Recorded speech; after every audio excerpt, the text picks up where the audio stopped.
мақсади асосии рисолати аслии таърих пеш аз ҳама сабақ бардоштан, ояндабинӣ намудан ва ҳушдор додан аст.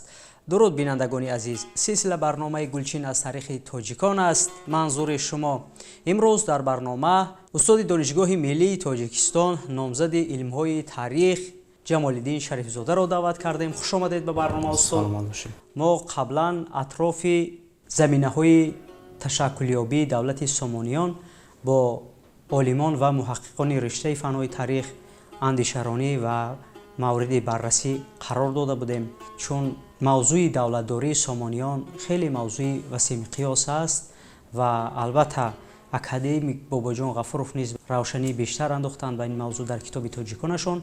мо мехоҳем ки ҳамин мавзӯъро идома диҳем ва месазад ки дар ҳамин марҳилаи муҳими таърих мо ба чеҳра ва шахсияти шоҳ исмоили сомонӣ равшанӣ андохта бошем. аз нигоҳи шумо амир исмоили сомонӣ кӣ буд ва чӣ нерӯ тавоне дошт ки чунин як давлати васеъмиқёс ва бисёр аз ҳар лиҳоз пешрафтаро дар ҳамин аҳд созмон дода бошад? воқеан вақте ки мо ба таърихи умумии ҷаҳонӣ назар меафканем, ҳар як давраи таърихӣ барои ҳар як миллат як давраи сарнавиштсоз, як марҳилаи бисёр мондагор маҳсуб меёбад. ва агар барои русҳо давраи пётри кабир, барои туркҳо давраи усмониён, махсусан замони ҳукмронии султон сулаймон, барои мардуми чин давраи ҳукмронии ден сяопин, яке аз асосгузорони ислоҳотҳои ҷумҳурии мардумии чин, ва барои бисёр халқиятҳо агар марҳилаҳои ба худ хос ҳамчун як давраи тиллоии таърихашон сабт шуда бошад, дар таърихи ниёгони тоҷикон, дар таърихи миллати тамаддунофару кӯҳанбунёди тоҷик, албатта вақте ки мо дар муқоиса ба дигар марҳилаҳои таърихӣ мавриди омӯзиш қарор медиҳем, давраи ҳукмронии сомониён як давраи тиллоии таърихи миллати тоҷик аст. барои чӣ тиллоӣ? чунки ин марҳилаест ки тамоми арзишҳое ки барои як миллат, барои ташаккули як миллат муҳиму зарур аст, дар ҳамин давра ба вуҷуд омада. бо ташаббусе ки дар саргаҳи зиндагии шоистаи миллати тоҷик ва ташаккулёбии ин халқи қадими осиёи марказӣ кадом ҳукумат, кадом сулола, кадом чеҳраи мондагор мусоидат кард. албатта вақте ки мо ба манбаъҳои таърихӣ ва натиҷаи таҳқиқоти олимон назар меафканем, замони ҳукмронии бунёдгузори нахустин давлати миллии тоҷикон исмоили сомонӣ марҳилаи тиллоии таърихи миллати тоҷик аст. мо давлатдории нахустини миллӣ мегӯем. мо пеш аз сомониён, пеш аз он ки исмоили сомонӣ ба давлати сомониён ҳамчун як давлати миллӣ асос гузорад, мо пеш аз ин чандин давлатҳои дигар доштем. яъне ниёгони тоҷикон дар асри 10 соҳиби давлат нашуданд. мо аз давраи ҳукумати модҳо, ҳахоманишиҳо, кайёниён, пешдодиён, баъд аз худи ҳахоманишиҳо боз ашкониён, кушониён, сосониён, ҳайтолиён, яъне давлатҳо, империяҳои абарқадрату тавоное доштем ки дар сиёсати минтақавӣ ва ҷаҳонӣ дар замони худашон нақши хеле бориз ва ҳалкунанда доштанд. вале гап дар бораи давлатдории миллӣ меравад, яъне раванди ташаккулёбии миллати тоҷик, чунки давлатҳои қаблӣ ва номбаршуда онҳо ба тамоми халқиятҳои ориёи табор хос ҳастанд. вале давлати сомониён, он давлату он ҳукумату он низоме ки исмоили сомонӣ бунёд гузошт, ин тамоман чизи дигар буд, яъне як давлати миллӣ буд. чунки дар ин ҷа забони тоҷикӣ, иқтисоди миллӣ, хуб сарҳади миллӣ, яъне тамоми нишонаҳои давлатдории миллӣ, фарҳанги миллӣ аллакай эҳьё шуд.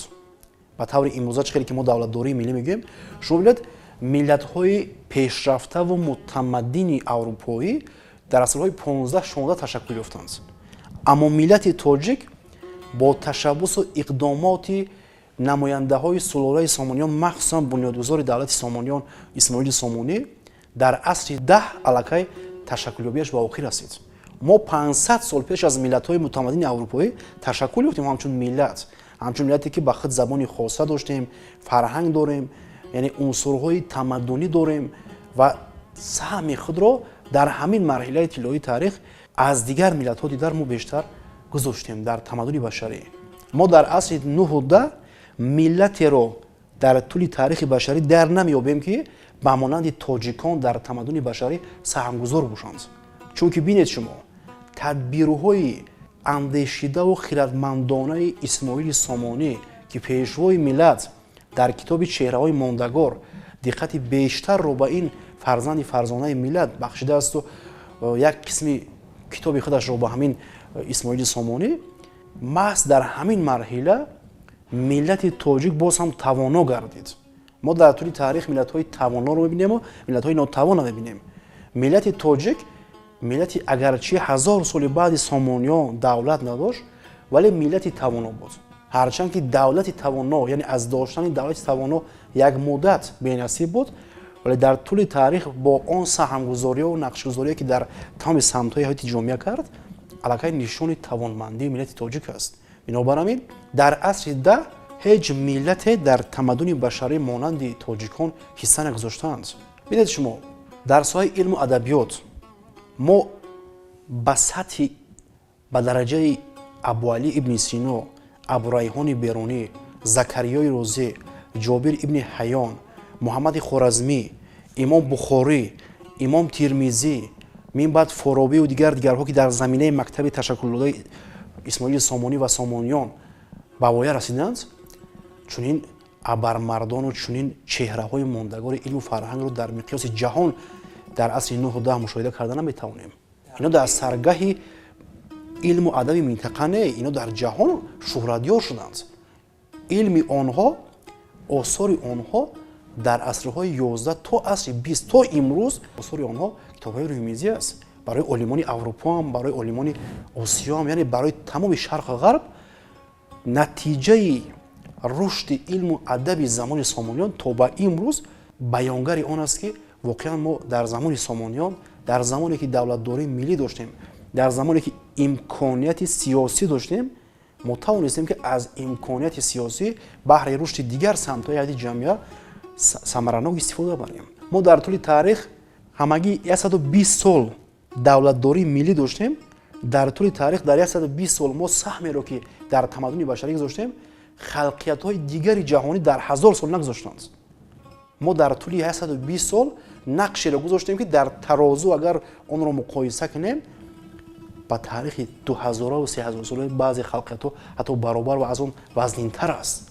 бинобар ҳамин мо ҳам марҳилаҳои пеш аз Сомониён ва ҳам марҳилаҳои баъди Сомониро агар назар афканем, воқеан пай мебарем ки Исмоили Сомонӣ ки аст, чӣ хадамоте дар рушди илму фарҳанги миллати тоҷик, дар низоми давлатдорӣ, дар ташаккулёбии халқи тоҷик, дар намун маъмул гардидану шуҳратёр гардидани миллати тоҷик намудааст. пас метавон гуфт ки воқеан шоҳ Исмоили Сомонӣ худ як шахсияти барозанда, мондагор ва хиратгустару хиратсолор буд дар баробари сиёсатмадори варзидаи давр буданд ки ба ин ҳама ҳашамот, ба ин ҳама шукӯҳмандиҳо тавону ҷилои дигар бахшидан ӯ тавонист ки дигар соҳаро рушду равнақ бахшад. чун мисол овардид адабиёт, акнун мегуфтед низоми давлатдории ҳамин даврон чӣ гуна буд, аз кадом методология ӯ масалан кор мегирифт дар бахши кор бо сиёсат. агар мо дар тӯли таърих зиёда аз 13 маротиба давлатдорӣ карда бошем, шумо назар кунед дар замони модҳо, ҳахоманишо, кушониён, ашкониён, сосониён то Сомониёна бинед шумо, ҳатто то ғориёну сарбардорона, ино давлатҳое буданд ки ба илму фарҳанг, ба тамаддун, ба маънавиёти ҷомеа ҷавобгӯ буданд. бартарии давлатдории тоҷикон дар чӣ буд? давлатдории тоҷикон дар заминаи хират, дар заминаи адолат ташаккул ёфта буд. шоҳони тоҷиктабор аз замони масалан аҳди Бохистон то давраи Сомониён аксаран нафарҳое буданд ки онҳо дар ҳам аҳли зиё буданд, ҳам аҳли сипоҳ буданд. масалан Исмоили Сомониро бинед шумо, ӯ ҳам аҳли зиё буд, ҳам аҳли сипоҳ буд. ӯ нафаре буд ки дар радифи муваффақ шудан дар саҳнаи сиёсат, дар саҳнаи мубориза бар муқобили душманони қисми шимолияш, ҳамчунин Бухорову Самарқанду Хунҷанду Тирмизу масалан дигар минтақаҳои Осиёи марказиро Марвро ба маркази тамаддуни ҷаҳони ислом табдил дод. дар ҷаҳони ислом Бухоро дар замони Сомониён рақами аввал буд. Бағдод не, Бухоро, аз мисру аз бағдоду аз ҷазираи арабистону аз дигар минтақаҳои исломӣ ба бухоро барои асхат кардани улуми исломӣ меомаданд. Дар замони Сомониён калонтарин марказҳои илмию фарҳангӣ ҳам дунявӣ ва ҳам динӣ дар ҷаҳони ислом дар минтақае қарор дошт, ки Сомониён дар он ҷо ҳукмрон буданд. ин имрӯз шумо бинед чизе аз ҳама оддӣ. ҳамин насли миллати тоҷик, насли ҷавону насли навраси мо агар ба дилхоҳ минтақаи Осиёи марказӣ равад, 80% ёдгориҳои боқимондае ки ҳастанд дар давлатҳои Осиёи марказӣ ба замони Сомониён рост меояд. Ба замони ҳукмронии Сомониён аст. Тамоми манораҳо аст, қалъаҳо аст, шаҳрҳо аст, минтақаҳои ёдгорию меъморӣ аксаран ба замони Сомониён аст. аксаран. Агар мо ба таърихи илму адаби Осиёи марказӣ назар кунем, 80% бурдбории илму адаби мардуми Осиёи марказӣ ва Эрон ба замони Сомониён рост меояд. 80% дар тӯли таърихи 6000 сола 80% ба давраи Сомониён рост меояд. мо энциклопедистҳои ҷаҳониро дар замони Сомониён доштем. Боз ман номбар кардам Ибни Сино, масалан Абурайҳони Берунӣ, Ҷобир ибни Ҳайён, Закариёи Розӣ, ино нафарҳое буданд, ки ино дар сатҳи ҷаҳон аллакай шӯҳратдиёр гардиданд дар замони худашон ва имрӯз ҳам. Ва бинед шумо ҳамин аз чӣ маншаъ мегирад? ин аз низоми давлатдорӣ маншаъ мегирад. Тамоми муваффақияту бурдбории ҳам мардум ва ҳам дигар қиштаҳои ҷомеа ва хади давлатдорон аз низоми интихобкардаи давлатдорӣ, яъне вобастагӣ зиёд дорад, ки ин низомро Исмоили Сомонӣ бунёд гузошт. Яъне Исмоили Сомонӣ ба як низоми давлатдорӣ асос гузошт, ки шумо бинед соли 999 ин низом барҳам нахӯрдааст. низоми ташаккулдодаи Исмоили Сомонӣ, низоми аморатгарӣ, ки аморати Хӯросон номида мешуд, марказаш шаҳри Бухоро ва давлати сирф миллии тоҷикон ва зиёда аз 120 сол ҳукмронӣ карданд. Ин низоме буд, ки то соли 1920 дар минтақаи Осиёи марказӣ ҳукмрон буд. барои чӣ ман мисол овардам? бинед шумо баъд аз Исмоили Сомонӣ, баъд аз Сомониён, баъзе қавму қабилаҳои туркҳои будянишин ворид шуданд. давлатҳои масалан Қарахониён, Салҷуқиён, дигар давлатҳо таъсис ёфтанд. баъд аз он муғулҳо омаданд.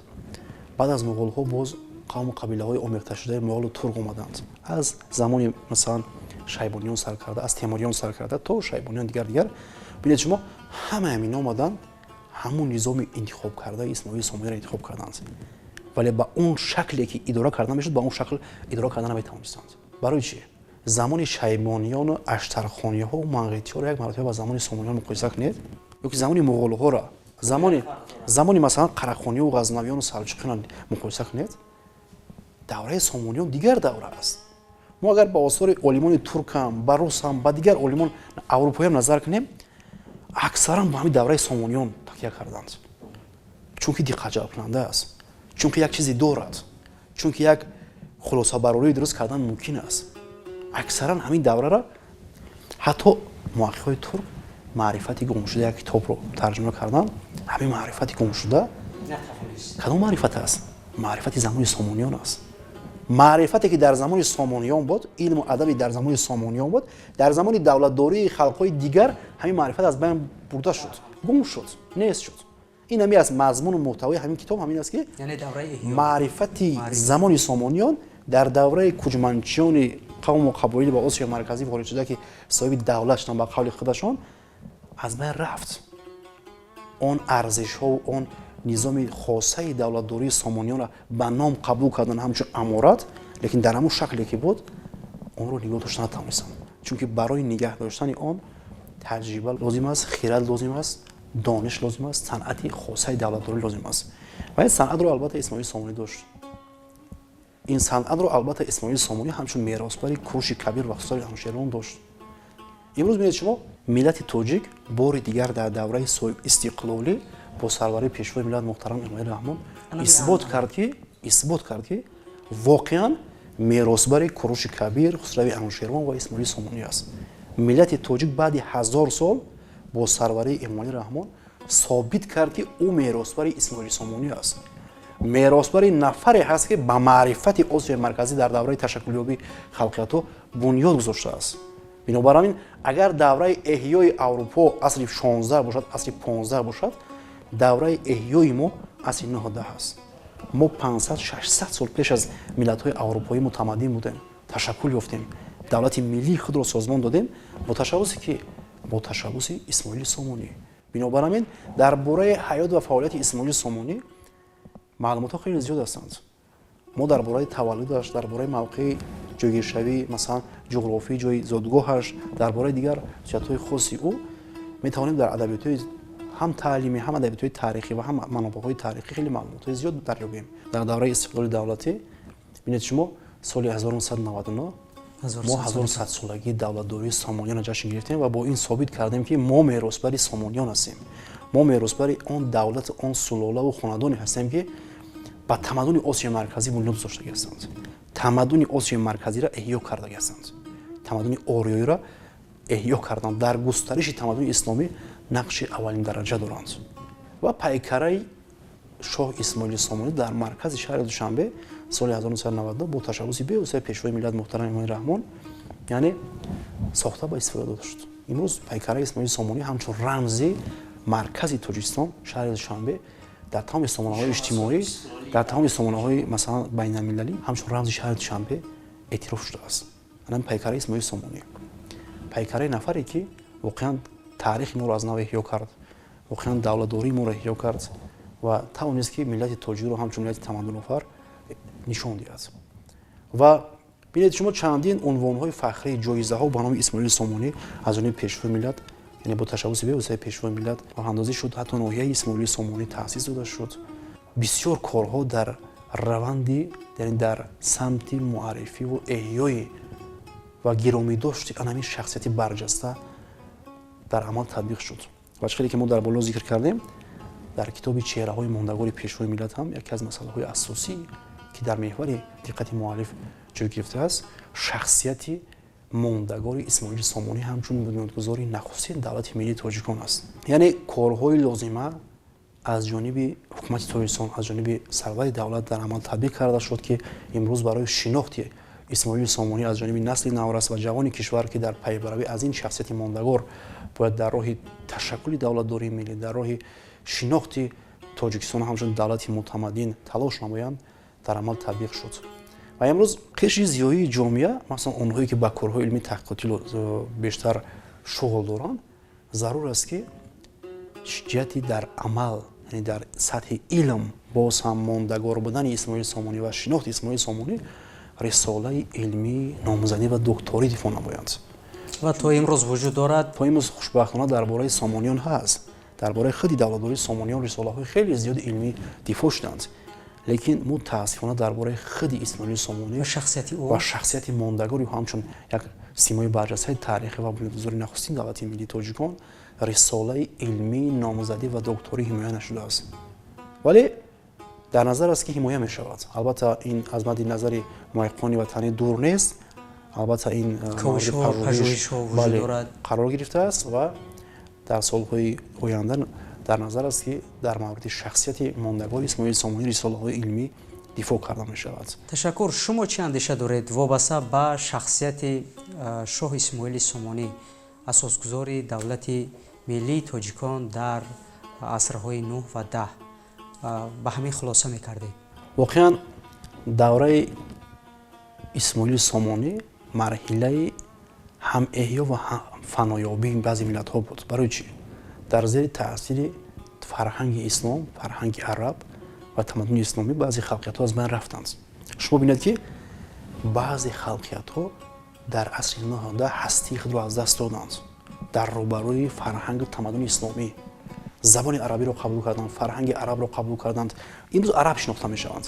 аммо Исмоили Сомонӣ ва хонадони Сомониё ино хидмати бузургтар нашон дар ҳамин аст ки тавассути анамон рисолати, яъне амалӣ намудани рисолати таърихии худашон аввалин кори кардин миллати тоҷикро аз зери таъсири фарҳангу тамаддуни масалан ғайр наҷот бахшиданд. ҳатто ба тамаддуну фарҳанги исломӣ миллати тоҷик саҳм гузошт.